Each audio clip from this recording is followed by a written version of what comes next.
2026ஆம் ஆண்டுக்கான முதல் சட்டமன்ற கூட்டத்தொடர் ஆளுநர் அவருடைய நேரிலே சந்தித்து அவர்களை அழைத்து அதன் பின்பு இங்கு சிவப்பு கம்பள வரவேற்புடன் அவர்களை சட்டமன்றத்துக்கு அழைத்து வந்து இன்று சட்டமன்ற கூட்டத்தொடர் ஆரம்பித்து வைக்கப்பட்டது.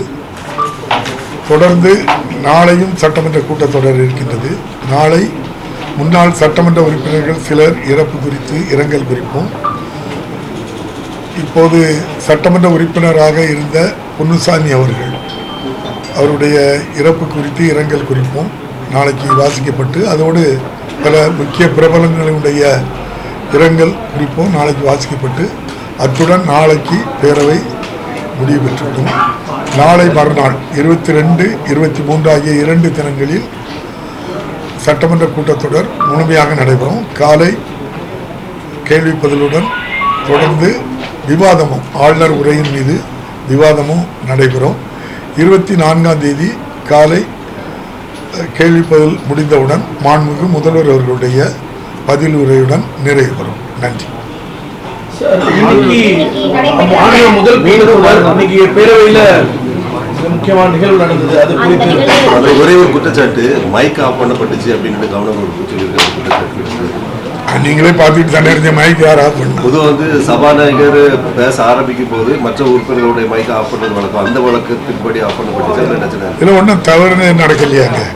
நம்ம எவ்வளவு ப்ளீஸாக கம்பளாக நீங்கள் அந்த ஆளுநர் உரையே வாசிங்கன்னு சொன்னோம். அதில் ஒன்றும் குற்றமான வார்த்தை ஒன்றும் இல்லையா? அது குற்றம் சொன்ன அந்த இடையில குறுக்கிட்டு சொன்னீங்க. இப்போ அதையும் நீங்கள் குறுக்கிட்டதுக்கு எதனால குறுக்கீடு ஏற்பட்டு சொல்லுங்க.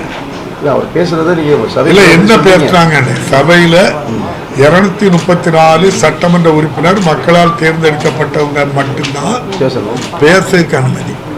ஆளுநர் அவர்களுக்கு இந்திய அரசியலமைப்பு சட்டம் கொடுத்திருக்கின்ற அதிகாரமும் கடமையும் முதல் நாள் அழைத்தால் சட்டமன்றத்திற்கு நம்முடைய மாநில அரசு தயாரித்து கொடுத்த அந்த உரையை அவரிடம் ஏற்கனவே அனுப்பி ஒப்புதல் பெற்ற உரையை வாசிப்பது அவருடைய கடமை. அது நடந்தாண்டி நீங்க தான் அந்த நீங்க பேசப்போ சொன்னீங்க, நான் பேச முன்னாடி நடந்த எதுவுமே சபை குறிப்பில் இல்லை, பத்திரிகைகள் வெளியிடக்கூடாதுன்னு.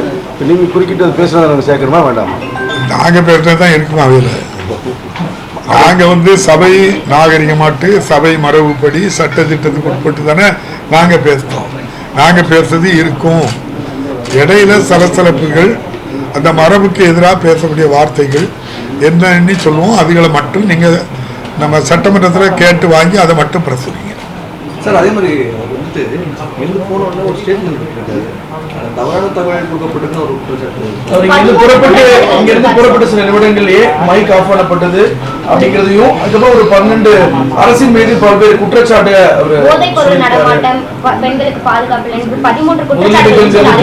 இருக்கு அப்படிங்கலாம் சொல்றாரு. அதாவது ஒரு அரசை யார் விமர்சனம் பண்ணலாம்? மக்கள் விமர்சனம் பண்ணுவாங்க. தேர்ந்தெடுக்கப்பட்ட உறுப்பினர்கள் நிறை குறைகளை சொல்லுவாங்க. ஆளுநர் அவர்கள் ஒரு அரசினுடைய நிறை குறைகளை பற்றி பேசுவதற்கு என்ன இருக்குன்னு அது அவர் அரசியல்வாதி இல்லை. அப்படின்னா அந்த ஆளுநர் மாளிகையை விட்டு வெளியே நானும் என்ன செய்கிறேன், அரசியல் பேசுகிறேன்னு சொல்லி நம்ம பல இயக்கங்கள் இருக்கு. அதில் ஒரு இயக்கத்தில் சேர்ந்து அவங்க என்ன செய்யலாம், கருத்துக்களை சொல்லலாம். ஆளுநர் கான்ஸ்டிடியூஷனல் ஹெட் அவங்க தான். அவங்களே இந்திய அரசியலமைப்பு சட்டம், இந்த சபையினுடைய மாண்பை மதிக்க வேண்டியது அவங்க கடமை. அவங்களுக்கு கொடுக்கப்பட்ட பணியை தாண்டி அது உள்ளுக்குள்ள பேசுறது மரபல்ல. அதை நம்ம அனுமதிக்க முடியாது. அப்படிப்பட்ட தொடக்கம் வந்ததுனால தான் நாம் எழும்புகிறோம்.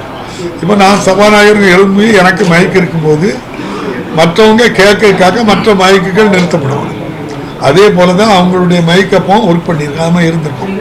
அது மரபு தராது. ஸ்பீக்கர் சொல்றது கேட்கும். அதே போல் அவங்க பேசும்போது நான் உட்காந்துக்கிட்டேன், அவங்க மைக் மட்டும்தான் பேசுது.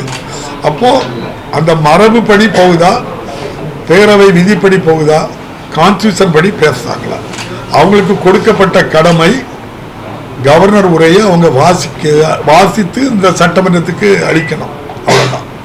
அப்போ வாசித்து அளிக்க தவறும் போது நீங்கள் பார்த்துக்கிட்டு தான் இருந்தீங்க. அப்பவும் ப்ளீஸ் ஹம்பிள் ரிக்வெஸ்ட், நீங்கள் தயவு செய்து உங்கள் கடமையை செய்ய வேண்டிதான் நம்ம சொன்னோம். ஏதாவது அநாகரிகமான வார்த்தையோ அன்பார்லிமெண்ட் வேர்டையோ அசம்பிளியில் நானோ அங்கே இருக்கக்கூடிய மன்ற உறுப்பினர்கள் யாரும் பேச அவர் சில கருத்துல சொல்லும் போது நீங்க என்ன சொன்னீங்க உள்ள இல்லை, நாங்கள் அந்த ஒன்று தானே சொல்லுவோம், அந்த உரையை வாசிக்கும் அவ்வளோதான். வேற கருத்துக்கு பதில் சொல்ல முடியாது.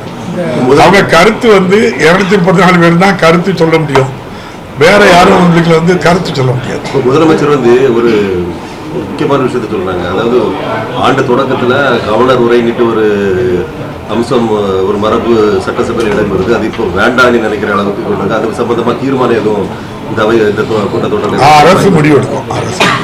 அரசு தான் முடிவெடுக்கும். அதெல்லாம் நிறைய வரும்.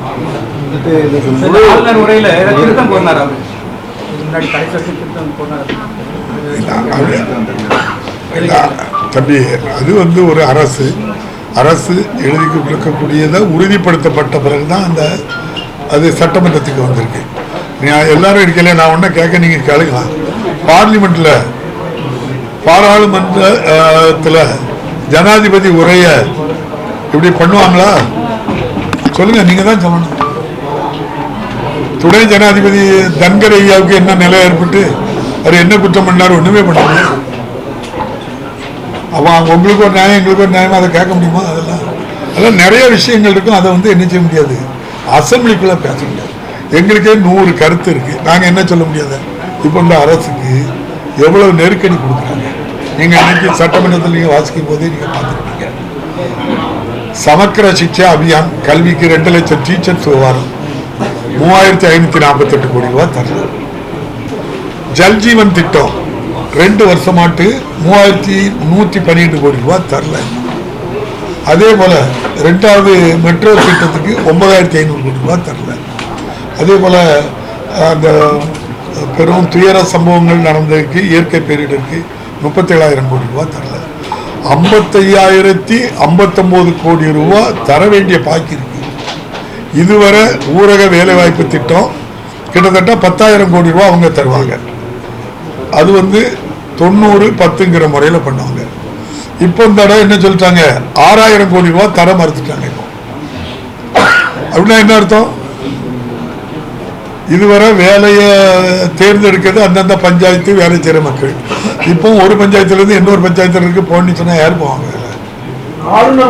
அப்ப இவ்வளவு இந்த அரசுக்கு இவ்வளவு நெருக்கடி கொடுத்த பிறகும் நாங்க இந்த நலத்திட்டங்கள் ஏழைக்கு 1,31,00,000 பேருக்கு மாதம் 1000 ரூபாய் கொடுக்கிறோம்.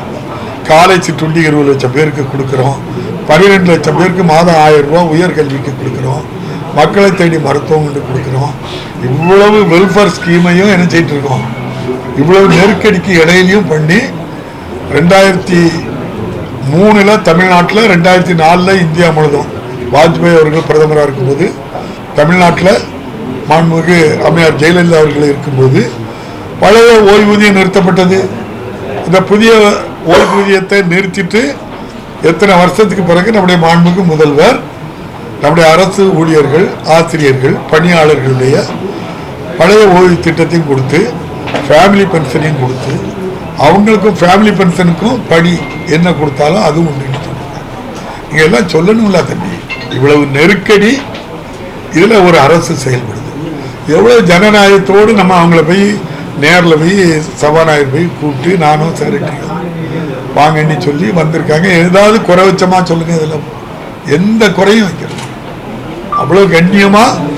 இதனால தமிழக சட்டமன்ற மாண்பு மட்டும் இல்ல, தமிழ்நாட்டின் மாண்பும் காப்பாற்றப்பட்டிருக்கு. மாண்புமிகு ஆளுநர்கிட்ட அவர் உரையில சொல்றாரு சில மாற்று கருத்து எல்லாம் இருக்குன்னு சொன்னாரு. ஆனா நீங்க உரையை அனுப்பும் போது அதெல்லாம் உரையெல்லாம் கன்ஃபார்ம் சார். ஆளுநர் உரையில் ஆளுநரோட உரையவே இல்லை, முதல்வரோட கருத்து தான் இருக்கு அப்படின்னு எதிர்கட்சி தலைவர் குற்றம் சாட்டுறாரு. அதே மாதிரிதான் பாரத பிரதமர் பார்லிமெண்ட்ல எழுதி கொடுக்கறத அந்த ஜனாதிபதி வாசிக்காங்கல்ல, அது என்ன குற்றமோ அதே குற்றம் தான் இது. பாராளுமன்ற ஜனநாயகம் தான் சட்டமன்றம். 2 நாள் முழு நேர சபை நடக்குறீங்க, மத்தியானத்துக்கு மேலே போகுமா இல்லை? ஒன் டே தான், மார்னிங் செஷன் மட்டும்தான். 3 நாள் உண்டு கொஸ்டின் ஆன்சர். இந்த அறிக்கையில் வந்து மக்களோட பிரச்சனைகள் எதுவுமே வந்து இடம்பெறல அப்படின்னு சொல்லிட்டு ஆளுநரோட மக்கள் பிரச்சனை தான் அழகா இந்த கவர்மெண்ட் 4 வருஷம் தீர்த்து தந்துட்டார். இன்னும் பார்த்துக்கிட்டோம், அரசு பார்த்துக்கிட்டோம். நன்றி நன்றி நன்றி. ஆமா